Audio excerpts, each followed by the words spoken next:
वगैरह। मैं गया था एक दिन, अभी एक ही दिन गया भंडार में, एक दिन गुरु पूर्णिमा के दिन गया था। ये बात हमें बहुत अच्छी लगी। नहीं तो आदमी चेहरा ऐसे बदला देता। एक दिन सुंदरकांड वालों को दिया जा रहा था धोती, है वो जब महंत जी ने धोती दिया था तो दूसरा एक आदमी आ गया, वो भी रामायण पढ़ता है। तो मैंने पूछा कि ये कौन है जी? लोगों ने कहा कि ये भी पाठ हो रखा था, केवल प्रसाद लेने आया, ऐसे करके दिखाया। नहीं तो मैं बोलता कि ये कहाँ से, तू सुंदरकांड में बैठता है? पूछता मैं। फिर उसको कहता कि आपसे चल तो आता हूँ आरती में। तो उन्होंने कहा कि प्रसाद लेने आए। हमने हाँ तब तो आओ, लड्डू दे दिया। अभिप्राय चित्त तत्व जो हमारे जीवन का सब कुछ है वो भी भगवान के ही कारण चित्त है। सारी हमारी ज्ञान की जो प्रणाली है, जो संसाधन है, आँख है, कान है, भले आदमी ये किसी उसी का दिया हुआ है। साधन धाम पाई न जही परलोक समारा। भगवान ने ये हमें ज्ञान का साधन, ये इसके पास नहीं है। ज्ञान का साधन कान नहीं है, आँख नहीं है, त्वगिंद्रिय नहीं है, रसना नहीं है, नाक नहीं, घ्राण नहीं है। ईश्वर ने हमें ये संसाधन दिया कि आप ज्ञान करो, समझो कि मैं कौन हूँ और कहाँ जाना है, क्या करना है, हमारा स्वभाव संयम नियम क्या है। उसी ईश्वर ने हमें ये चैतन्य दिया, अपना दास अपने लिए दिया कि हमारे काम में आएगा। इसीलिए सदगृहस्थ जीवन लगा देता है अपने बच्चे बच्चियों के लिए। बच्चियों को मालूम है जाएगी दूसरे घर, लेकिन ये मेरे कृतित्व को, मेरी कमाई को, मेरे सुयस को, मेरी सल्तनत को संभालेगा। यही पता चला कि शादी हुई और बेटा गया लेके पत्नी, और कभी लात मार करके किसी दूसरे के साथ चली गई तो चली जाती है, लात मार के। राजमहल के लड़कों को भी लात मारकर, डायना जो एलिजाबेथ का बेटा है तो उसके साथ डायना की शादी हुई थी, आपको ध्यान होगा। वो किसी दूसरे से जुड़ गया। डायना पति बदलती रही, कभी घोड़े की रखवाली जो सेवा वाले उनके साथ, कभी अमुक के साथ, कभी अमुक के साथ। पूरी दुनिया में एलिजाबेथ और उस वंश की बदनाम, वो निकम्मा था जो लड़का, और नहीं हटा। और वो जबकि दुनिया की मानी जानी महिला थी, सुंदर भी, बहुत जन सेवा में भी रुचि थी, बहुत तरह का वो काम करती थी सेवा का। अंतिम बार वो किसी मुसलमान से जुड़ी, लेकिन अब जब नहीं हुआ तो लोगों ने मर्डर करवा दिया। मेरा ये कहना है कि राजमहल का राजकुमार आज भी जैसे वो रहते हैं, जितनी सुविधाएं हैं उतनी सुविधा भारत के प्रधानमंत्री को नहीं है, क्योंकि वो महल कहाँ से लाएंगे। अपने लिए यदि मोदी बनवा लें, जिसमें दूसरे प्रधानमंत्री रहते थे, उसमें आप फर्नीचर बदल लीजिए फर्श, लेकिन पूरे परिवेश को बदलना, तुरंत हल्ला मच जाएगा, तुरंत मच जाएगा।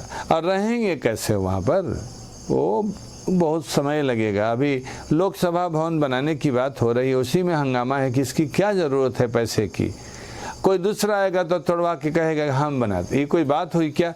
अभिप्राय कि पत्नी बदलकर सही सिस्टम से नहीं रहकर, तो जीवात्मा को ये पता होना चाहिए कि किसने हमें आँख दिया, कान दिया। क्या ये हमें भगवान ने, एक बार मैंने पटना में प्रवचन किया था, वही उसका यही मुख्य विषय था कि भगवान ने हमें कल्याण के साधनों को माल बना कर दिया।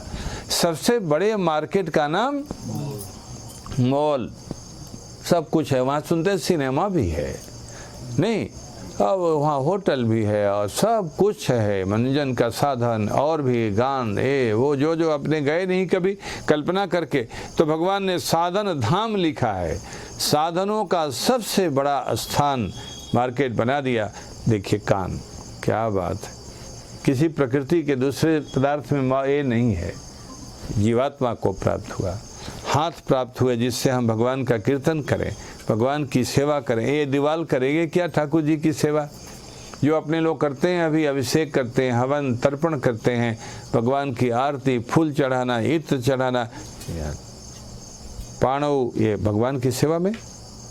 पैर चल करके भगवान के यहाँ जाते हैं, ये कहाँ जाएगी, कौन जाएगा? संसार का कोई भौतिक पदार्थ जाएगा क्या चलकर? संसार की कोई नदी जाएगी क्या? वो आदमी ले जाए तो जाए, वहीं गोता लगाइए। कोई बगीचा जाएगा क्या? चित्त तत्व को भगवान ने अपनी सेवा के लिए बनाया और उस सेवा के माध्यम से भगवान का स्वाद लेगा और अपने जीवन को धन्य बनाएगा। हम वहाँ जाएं प्रयास करके, समझें उसको कि हम आपके हैं। मैं आपका हूँ। आगे आपको बतलाया जाएगा कि जब जीव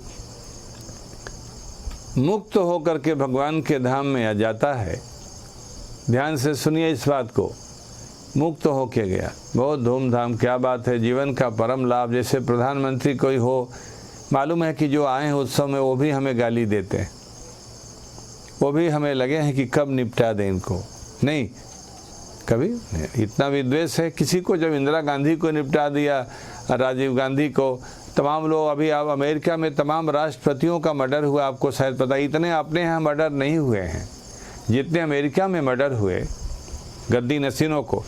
अभिप्राय जब भगवान के यहाँ पहुँचता है वो जीव और भगवान अपने यहाँ पास में बैठाते हैं, जब प्रणाम करने आता है तो उस सिंहासन पर जहाँ वो रहते हैं, बोले यहाँ बैठ आओ, यानी बहुत खुश होते हैं कि आज एक जीव जिसके लिए मैंने संसार बनाया, मनुष्य जीवन बनाया, संसाधनों को बनाया, मैंने कृपा किया, गर्भ में जब था, जन्म लेने के पहले कृपा कटाक्ष की वर्षा किया, सद्गुरु के रूप में प्राप्त हुआ, इसके वाणी मन में मैं प्रतिष्ठित हुआ और तमाम प्रेरणाएं दिया, इसको तत्व को समझाया, चित्त क्या है, अचित्त क्या है, ईश्वर क्या है, और आज वो यहाँ वह पूर्ण परीक्षा पास हो गया। फिर भगवान बहुत प्यार से सहलाकर, उसके मुस्कुराकर, सिर पर हाथ रखकर फिर पूछते हैं कस्त्वम। ये आपको उस बाद में बतलाया जाएगा, पहले एक समझाने के लिए बोलते हैं कस्त्वम। कस्त माने हु आर यू, अंग्रेजी में बोलेंगे हु आर यू, अब बतलाओ तुम कौन हो। तो बोलता है मैं आपका शेष हूँ। जो आपको बतलाया जा रहा है कि जीव ईश्वर का शेष है, अचेतन ईश्वर का शेष है, दोनों उसके विशेषण है ईश्वर के, और दोनों का विशेष ईश्वर है, दोनों से विशिष्ट होता है, प्रकृति से भी, अचेतन तत्व से भी और चित्त तत्व से। भगवान ने कितनी कृपा किया, इतनी सुंदर आँखें, कमल नयन, या नहीं आँखें बहुत सुंदर हैं तो ग्रहण की क्षमता तो उनमें है। यदि आंखें नहीं होती तो हम कैसे संसार को देखते, कैसे पढ़ते, कैसे तमाम विवेक प्राप्त करते, कैसे अपनी यात्रा करते, गिर जाते, पैर टूट जाता। अंधों को आप देखिए कैसे होता है, कैसे हम सुनते भगवान को। श्रवण, मैं कहा करता हूँ कि जो ज्ञान का सबसे बड़ा संसाधन है वो ये, इसीलिए आधुनिक क्षेत्र में पढ़ाया जाता है गुरु के उच्चारण को सुनकर उच्चारण करना, यही है अध्ययन। आचार्योच्चारण पूर्वक उच्चारण है, इसका नाम ही जो श्रवण से ही, श्रवणेन्द्रिय से संपादित है। गुरु ने उच्चारण किया, शिष्य ने उच्चारण, वेद वगैरह जो बच्चे पढ़े हैं इनके गुरु लोग कितने बार पहले उच्चारण करते हैं? तीन बार उन्होंने उच्चारण किया मंत्र का, फिर इनसे करवाते हैं। फिर जब नहीं होता होगा तो फिर करते हैं। मजे की बात है, ये संस्कृत विद्या थी तब लोग जीवन धन्य बनाते थे।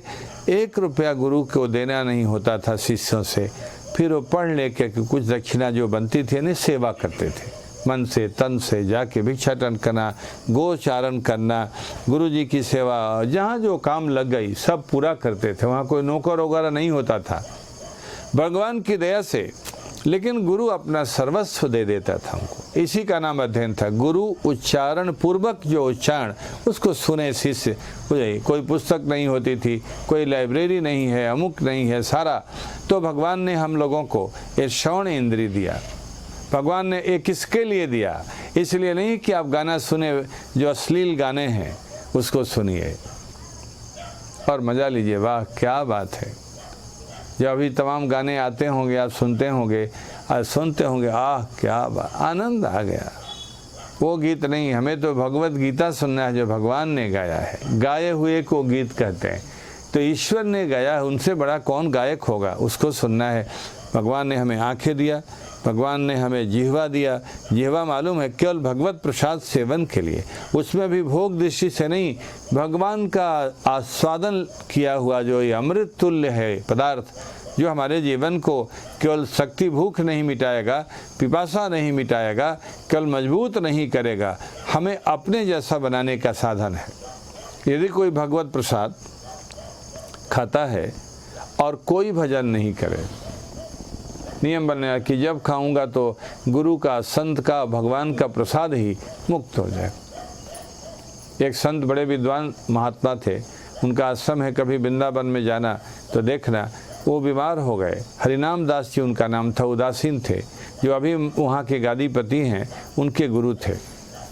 कोई इलाज हुआ नहीं, ठीक हुआ। वहाँ सब लोग झोपड़ी में ही रहते थे। अब तो इन्होंने सुनते हैं खूब बनवा दिया और खूब किराया कमा रहे हैं। अब वो अपनी प्रतिष्ठा गंवा रहे हैं, मेरे काल के ही हैं।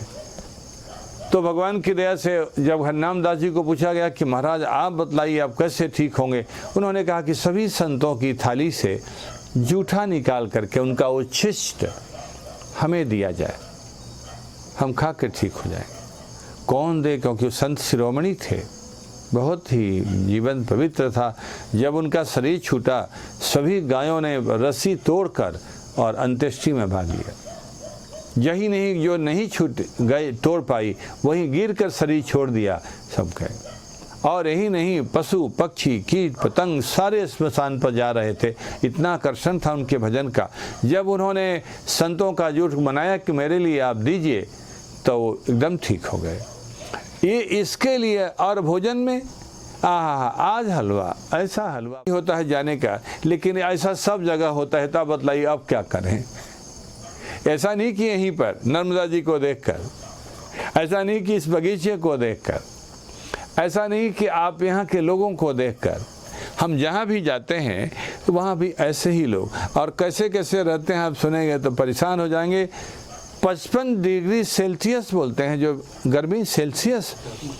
इतनी गर्मी में फलौदी गया, इतनी गर्मी में हम गोटन गए, इतनी गर्मी में जयपुर गए, इतनी गर्मी में हम दिघौरी, वो कौन है, दादिया गए। तो जब हम फलौदी में गए तो हमारे कमरे में पूरे बिछाने की दरियां भी सही नहीं बिछी थी, बिछी, भयंकर गर्मी थी। तो लोगों ने कहा महाराज यहाँ एसी लगवा दें क्या, कूलर रखा बंद कर। मैंने कहा चलेगा। तो 2 कूलर वहाँ रखे हुए थे, मैंने चला दिया। मैं बोलता तो उसी समय एसी लग जाता।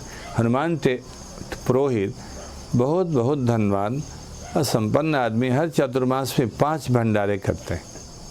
संपन्न आदमी, हर दृष्टि से संपन्न है। साधना भी करते हैं 5-6 घंटा, पूछिए मत, खूब खूब बढ़िया। लेकिन मैंने कहा कि गुजारा हो रहा है, उसी में रहे। वो देखा होगा जो लोग गए होंगे कि वो दरी कैसी थी, वो एसी के बिना कूलर कैसा था, रहे। नीचे उतरे, प्रवचन नीचे किया, फिर ऊपर आ गए, कोई नो कंप्लेन। क्या उन्होंने खिलाया, नो कंप्लेन। हमारा भंडार जो बनता था, आनंद करके आ गए। ऐसे ही आए तो दिघौरी में भी वैसे ही था, दादिया में, जयोधपुर में भी वैसे ही था, गोटन में भी भयंकर गर्मी। लोगों ने कहा बहुत गर्मी लगी आपको, कष्ट हुआ होगा। मैंने कहा आपके ईश्वर ने जिसके लिए जीवन दिया, उस जीवन को उस उद्देश्य की पूर्ति के लिए आया था, फिर आऊँगा। न आज कंप्लेन न कम कंप्लेन। कहा हनुमान जी को आपके जैसे 1% लोग नहीं है देश में भक्तों में, अब आपके यहाँ आकर कोई दुख होगा क्या। पूरा उनको समझा दिया, कभी दोबारा नहीं बोलना कि आपको कष्ट हुआ क्या। अभी अभिप्राय कि यहाँ आके जाने का मन नहीं करता है, लेकिन 55 डिग्री सेल्सियस के यहाँ भी जाने का मन करता है। मैं राम नरेशाचार्य हूँ, ये हमारा अपना मन।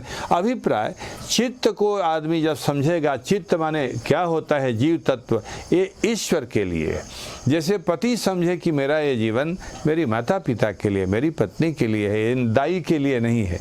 दाई के लिए दया, लेकिन उसको जो पत्नी को सुख देना है उसके लिए नहीं है। और अंत में इसको समझे सारा असली पति, परम पति परमेश्वर के लिए। ये हाथ भी पैर भी निर्मल। ये जब मैं हवन वगैरह करता हूँ, इतनी बार तर्पण वगैरह, तो मैं सोचता हूँ कि ये इतनी देर तो मैं साल भर में भी हाथ नहीं करता, जबकि मुझे उससे कई गुना रोज़ करना चाहिए, इसलिए कि तभी शरीर स्वस्थ रहेगा, पाचन होगा। तो भगवान की दया से